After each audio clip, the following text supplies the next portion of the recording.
வணக்கம் வணக்கம் மக்களே. இன்னைக்கு செய்தி பார்த்தீங்க அப்படின்னா, பாஜக மாநில தலைவர் அண்ணாமலை இன்று டெல்லி செல்கிறார்.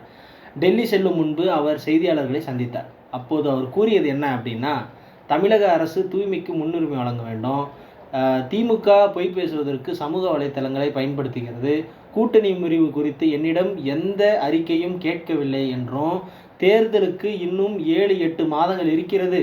2024 தேர்தலில் பாஜக வலுவான இடத்தை பிடிக்கும் அப்படின்னு சொல்லியிருக்காரு. அது மட்டும் இல்லாமல், மாநில தலைவர் பதவி வெங்காயம் போன்றது, திமுகவை புகழ்பாடவே கம்யூனிஸ்ட் கட்சி இருக்கிறது என்றும், தமிழக பாஜக தவறான பாதையில் செல்கின்றது என யாராவது சொன்னால் அதற்கு நேர் எதிரான திசையில் கட்சி பயணிக்கும் அப்படின்னு சொல்லியிருக்காரு. அது மட்டும் இல்லாமல், அதிமுகவினரின் ஊழல் பட்டியல் வெளியிடப்படும் என்றும் சொல்லியிருக்காரு. அடட, பாஜக மாநில தலைவராக இல்லாமல் இருந்தால் கட்சியில் தொடர்ந்து செயல்பட வாய்ப்பு இருக்கிறதா என்ற கேள்விக்கு ஆவேசமாக அண்ணாமலை பத்திரிகையாளர்களுடன் வாக்குவாதத்திலும் ஈடுபட்டிருக்காரு. மரபை தாண்டினால் யாராக இருந்தாலும் விடமாட்டேன் எனவும்,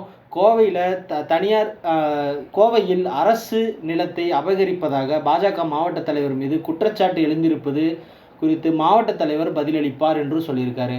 டெல்லியில் என்னை சேர் போட்டு உட்கார வைத்து கேள்வி கேட்டதாக பேசுகிறார்களா அப்படின்ற கேள்விக்கு, என்னை எல்லாரும் எதிர்க்கிறார்கள், அதுதான் என் வளர்ச்சிக்கு காரணம் அப்படின்னு துணிவாக பதில் சொல்லியிருக்காரு.